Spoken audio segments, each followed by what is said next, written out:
Hello everyone, welcome to another video of GPU programming with Mojo. Today we shall learn about the concept of block level GPU programming. To understand this, let's first refresh our memory as to what is a warp. A warp is said to be the smallest unit of execution on a GPU.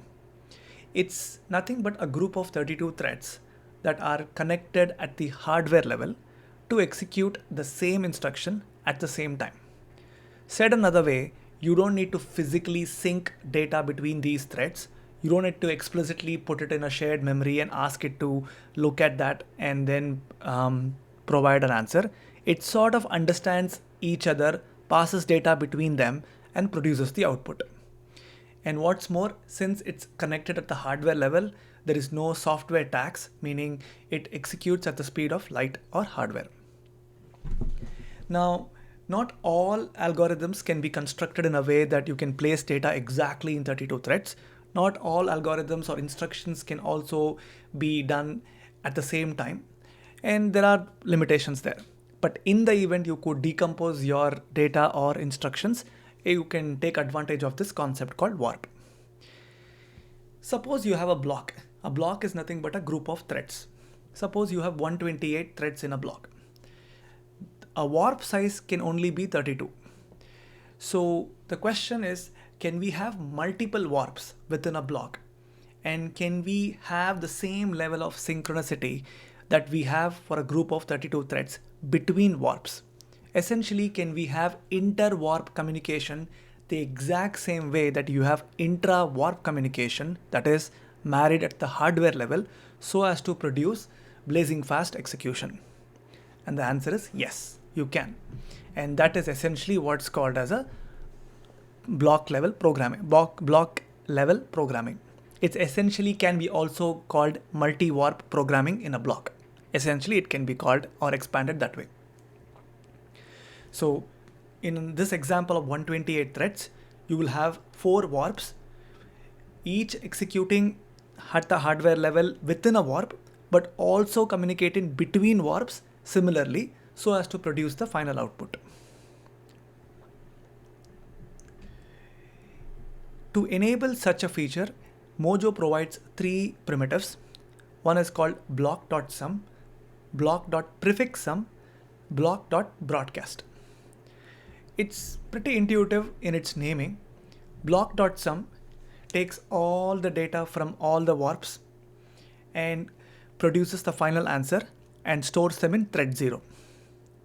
So if you want to produce a sum by using the data across, in my example, all 128 threads, it will sum it up and finally produce the answer in thread 0. A prefix sum is very similar to sum, except think of it as a running total. So if you want the running total up to 10th thread, which means sum up all the elements from 0 to 9, it will produce the sum. So that's a prefix sum. A broadcast function is essentially one thread broadcasting its value to all the threads simultaneously. So these are some of the 3 fundamental primitives that are provided by Mojo and can be used in many use cases that we will see now. So let's first tackle the first one, which is block.sum. In one of the earlier videos, we saw an example of dot product. A dot product between 2 vectors where it involved multiplying a vector with b vector. And finally, we had to create a shared memory, then write some sort of a tree algorithm so as to reduce all the elements and finally produce the final answer. A dot product essentially is a vector multiplied by b vector and add elements of all the final answer a star b, and the final answer is stored in thread 0. So we had to create a shared memory, we had to multiply, then we had to write an algorithm to sum up all the elements, store it in thread 0, and then finally write it to the output vector. But by the definition of block.sum, it will do all of these steps automatically within a block. So when you call block.sum within a warp, it will not only eliminate the need for a shared memory, not only eliminate the need for writing an algorithm, but it will also compute the result and store it in thread 0. So a simple visualization would look something like this.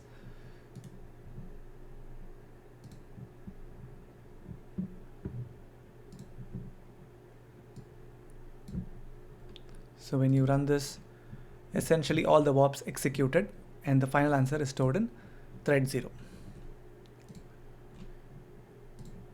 So when you have all the elements in across multiple warps, it would just execute all at the exact same time, and you can see the speed. This is pretty much how I think it will execute behind the scenes to produce the final answer. So that's block.sum. Very straightforward, very simple. Prefix sum is a running total of all the elements in a vector. So suppose if you have a vector or an array, let's say 1101, if you were to compute the prefix sum, there are two types, inclusive and exclusive. Exclusive means if you're computing up to the second element, you exclude second element and only consider the first and the 0th and the first element. So in this case, it'll be, for example, here 1101 is our example vector. The first element, all the elements prior to the first element essentially is 0, so it'll be 0. Then the second element here is 1, but the sum up to that second element is 0 plus 1, so it's 1, and so on. So we'll see 0, 1, 2, 2. That's exclusive, excluding the current element. If you include the current element, you add up that one element also, and you produce the final answer. Among the exclusive and the exclusive is more popular in the GPU world. Both can be used depending on your use case, but more popularly people tend to use the exclusive one. But the prefix sum will compute however you use it. You don't have to. It will produce the answer, and it has options for both. And finally, I think we'll take an example of prefix sum.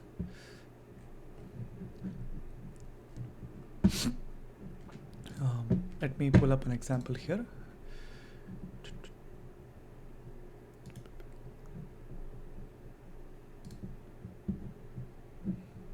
Okay. So here it is popularly used in classification or categorization. Now let's see, this is a slightly involved example, and we look into the code as well, but it's not as straightforward as block sum, where it computes the sum and stores it in thread 0. That's essentially the functionality of block.sum. The prefix sum in its functionality is very similar, or rather very simple. It computes the prefix sum, but the usage of the prefix sum in the GPU world is sort of in a different way, and we'll see an example to understand that. So suppose, let me reduce this, or rather let me close this. Okay. Suppose you have a block of 128 elements divided into 4 warps, and essentially let's say it has floating point numbers in those threads which have values. So essentially 128 threads in one block, 4 warps having floating point numbers. The first step is, let's say you want to understand which, you're trying to classify them into different bins. Bin 1, bin 2, bin 3, or you can think of it as category 1, category 2, category 3, some category in a real world scenario. It doesn't have to be anything specific. For example, let's say you're trying to bucket all the ones less than 10 as one category, between 10 and 20 as one category 2, 20 to 30 as category 3, and so on. So you might have a numerical statistical analysis that you want to do, and you want to sort of create a histogram of numbers, and you want to bucket them in different categories, or you can call it as bucketing. So here bin refers to bucketing.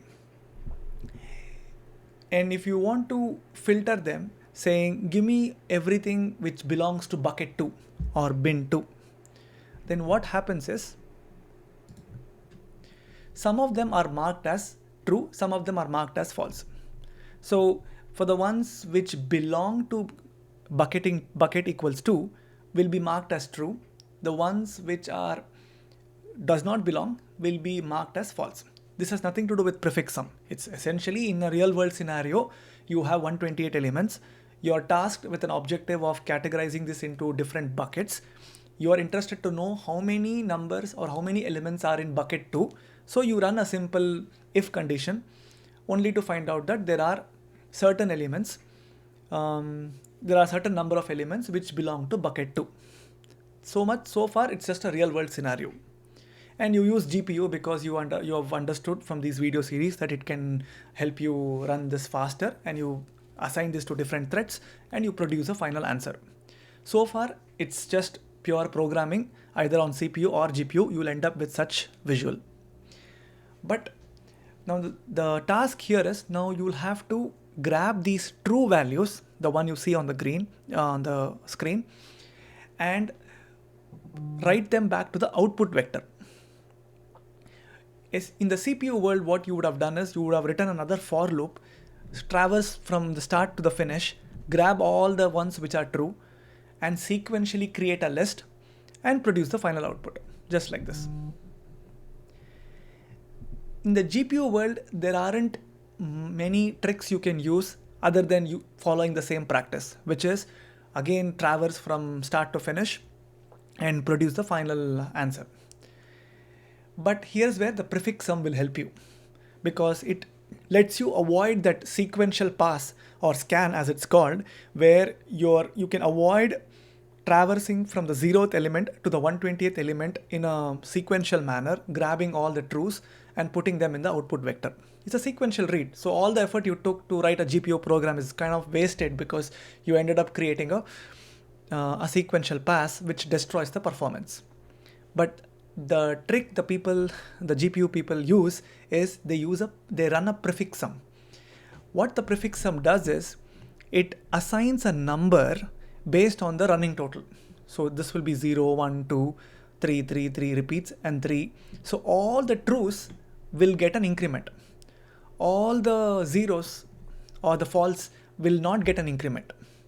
Essentially, you bump up the number when you find a true, and if you don't find a true, you just do it.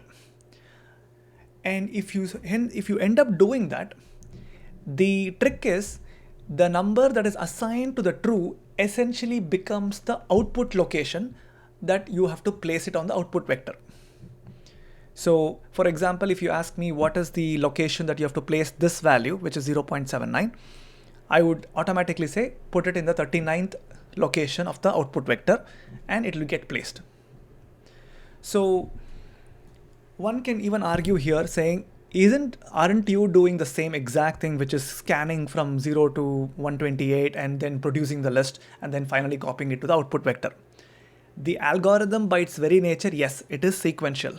But here the magic is you're not just writing your own prefix sum by implementing a for loop or a while loop. You're using a built-in hardware optimized block level multi-warp prefix sum. So, the GPU guys have put that or burnt it into the hardware. The platform, the Mojo language gives you a primitive. So even though it is sort of a sequential scan or a filter, because you're using an hardware optimized function, it kind of does all the magic behind the scenes to give you a parallel performance.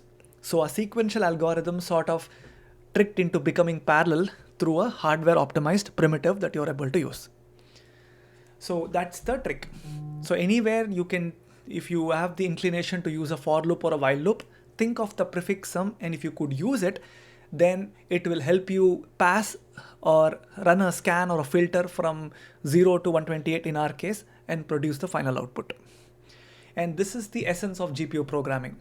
Your natural inclination would be to write a for loop, but you'll have to think, okay, there are 3 primitives. Can I use one of them? And if you could, please use it, because you will get hardware speed by bypassing some of the scans or filters and hence reduce your performance. So that's where prefix is used. So let's switch over to the notebook. So the prefix sum might not be used directly as the sum as you saw, but it is used in an indirect way to produce or get the memory location of the output vector. That's its most popular use case. It could be used for prefix sum if your use case calls it so, but more often than not, it is used to get the location of the output vector, and that's its popular use case. Now finally, the broadcast is this is very simple, simpler, or rather as simple as the sum, where a thread which has a value broadcasts its value to all the threads, but does that so in a very hardware optimized way. So if you were to do it yourself, you would have to copy that value from thread 0, for example, to all 128 threads manually. So you will have to again run a pass and copy it, or you have to choose a shared memory and then have everyone read from a shared memory. Those are your options. But imagine if you could ask one thread to share its value with all of them, given the use case allows it so, then you can take advantage of this hardware optimized primitive across multiple warps in a block and hence get the benefit. And we'll see a simple example as to how this is used.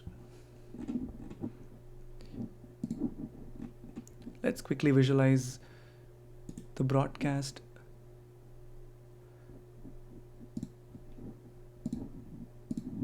So let's say that you have run block.sum and the final answer of your dot product is sitting in thread 0. But here you're tasked not to just compute the sum, but you're trying to normalize the vector. Normalizing is essentially scaling down or scaling up a number so as to keep it. For example, if your numbers are between, let's say, 0 and 1000, if you run a softmax, you sort of normalize it between 0 and 1. So you kind of bring down the scale of the numbers between a certain max and min, and that's sort of could be understood as normalizing. You don't want the numbers to fluctuate, you want to normalize it within a given range. You could use it. For that, you need to compute, let's say, an average for all the values in a vector. For that, and the average value is sort of sitting in thread 0. So if you run block.sum for a vector, you would get the total sum of the vector sitting in thread 0. But you want the sum to be distributed to all the threads in a block, because only when it has the total sum, you can divide that by the total number of elements so as to provide the mean. So if you were to compute the mean for all the threads needs to have the sum, not just thread 0. So in that case, a simple answer would be to create a shared memory, have everyone read into the shared memory, also create a shared memory for storing the value of the size of the vector. So size of the vector is a shared memory, the sum is a shared memory, have every thread read into it and compute the mean, compute the average. That's one way of doing it. But here we're talking about extreme performance, so we could make use of what's called as block.broadcast, where by running block.sum, we compute the product or the total sum of the vector. By using broadcast, you distribute that value across all the threads. You also can distribute the sum. And essentially by distributing that value, each thread now has all the required information to compute the mean or the average. So if you give me the sum, if I already know the size of the vector, I can compute my own average and produce the answer. So broadcast essentially can be thought of if thread 0 in our example has the value, and if it has to distribute, block.broadcast is a simple way to do so.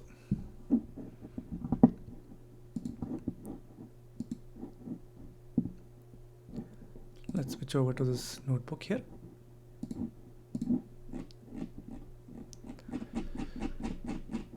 So we looked at the visualizations. Let's quickly look at the code. We import mojo.notebook. This is an IPython notebook. You can run this in Google Colab for free. Just ensure that you have switched on the GPU runtime to do so. So you have to first import mojo.notebook, then have the mojo magic command. Then you would import all the libraries. The size of our vector, or rather our block, is 128. For the second example, we have chosen the number of bins to be 2, but you can increase it to how much ever you want. The first one, the first kernel demonstrating the block.sum is the dot product, where you first do A star B, and instead of creating a shared memory and performing a tree algorithm, you would simply call block.sum and compute the final product. So it's just 3 lines of code, and you get all the performance benefit, the fastest performance benefit available on a GPU. The second kernel is what's called a histogram, or binning, or bucketing, however you want to name it. This one looks complicated, but as it has a lot of comments, essentially this piece of it is trying to identify the bin for a given thread. And this is very arbitrary, so you can follow your own algorithm to create this, but anyway you arrive at a value of a thread doesn't matter. You can even assign a random function to create it. But the magic here is you call prefix.sum and you say exclusive equals true, because as I said, it gives you option for both, but exclusive is more popular because you need to exclude the current element so as to get the memory location of the output vector. That's its most practical use case. You will get what's called as the write offset, which essentially means what is the location I have to write in the output vector. You were trying to find out the location. That's pretty much what you're trying to find out. Finally, you write it to the output vector.